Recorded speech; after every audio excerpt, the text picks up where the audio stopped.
This is a video demonstration of CIRAS, the Crime Information Retrieval and Analysis System developed in the fall of 2009 at Virginia Tech.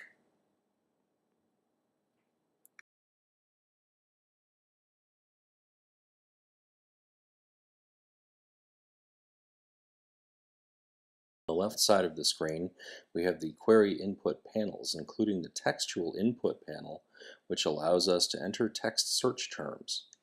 The spatial query types panel, which gives us several geospatial search types. The temporal panel allows us to enter both date and time of day information using calendar widgets.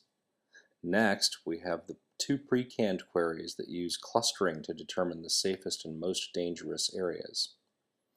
Finally, we have the Advanced Features panel, which allows us to tweak parameters, generate heat maps, and customize clustering.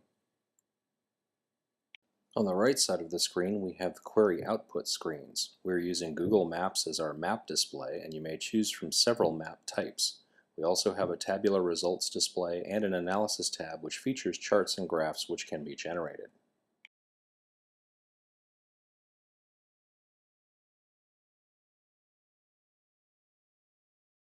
We're using a custom algorithm to rank results based on a combination of text, spatial, and temporal factors. Our algorithm is based on a modified Earth-centered fixed vector space. First, we locate our query spatially as an ECF vector. Next, we locate the crime as an ECF vector. We then extend the crime vector in altitude based on the text rank. Then we move the crime vector to account for a difference in time. Finally, to calculate the rank, we get the distance between the two vectors. This scheme can be validated by setting any two rank components to 0. If the query has no spatial or temporal components, the rank reduces to the textual rank. If the rank has no textual or temporal components, the rank reduces to the spatial rank. Finally, if the rank has no textual or spatial components, the rank reduces to the temporal rank.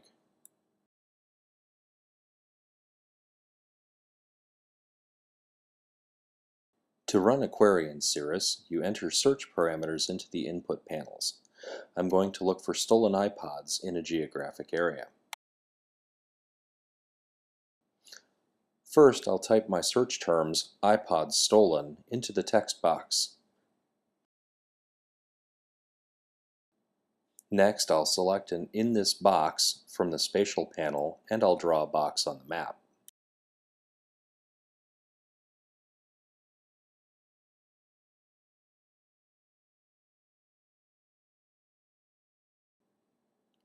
Then, I click the Run Query button. My results are returned as points on the map.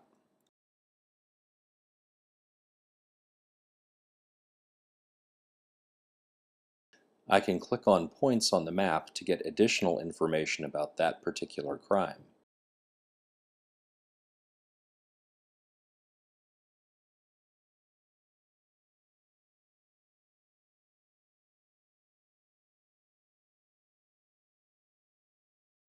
Results are also displayed in a list, ordered by ranked relevance.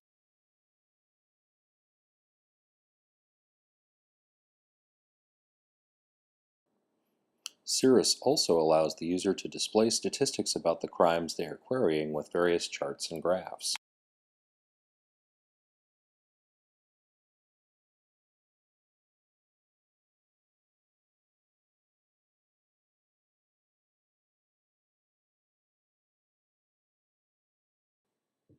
The Advanced panel allows us to tweak our search parameters. When performing geospatial queries, CIRAS uses the distance from the centroid of the search area in its results ranking. We default the spatial relevance in queries to be somewhat low, which gives results over a wider area, but still restricted to the spatial search area.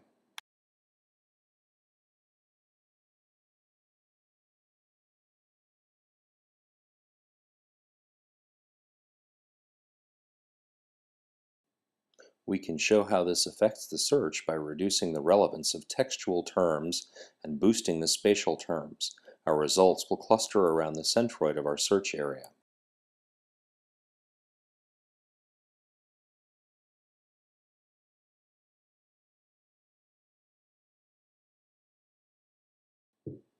When we reduce the spatial relevance and boost the textual relevance, we see the results spread out over the entire search area.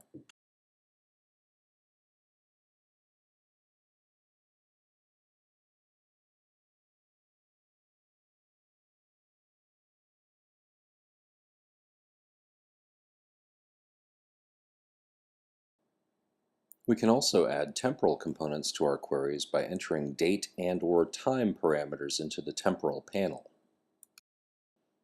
In this case, we are going to search for stolen iPods again, but this time we will time-bound our results to be restricted to 2007.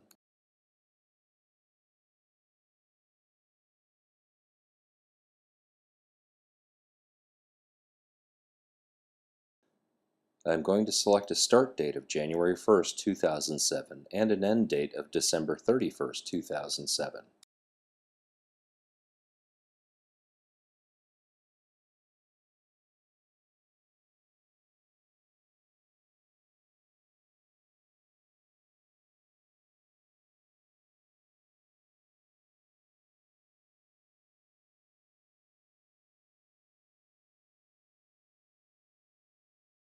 While it's not immediately apparent from the map, a quick look at our tabular results reveals that our result set is restricted to crimes that occurred in 2007.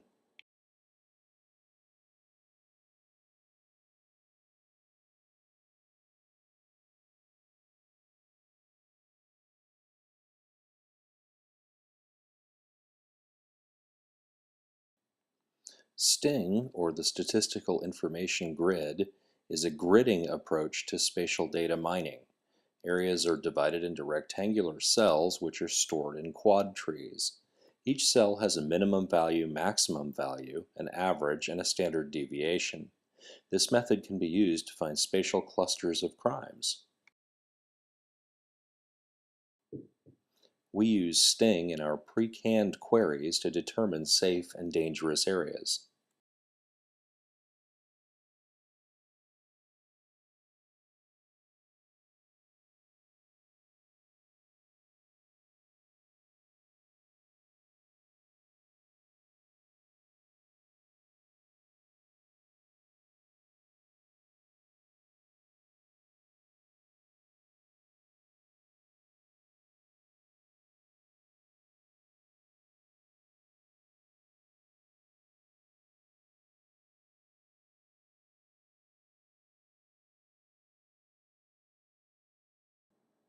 A heat map is a tiling of a region with each tile colored according to a color scale. In CIRAS, we create a grid of 1/4 mile square cells. We then find the number of crimes that occur at each address in the grid. Then, using a kernel density estimate, we can assign a statistical percentile and color to each grid cell. In our scheme, we run from yellow through orange to red, with yellow representing low crime areas and red representing high crime areas. This can be used to determine crime hotspots.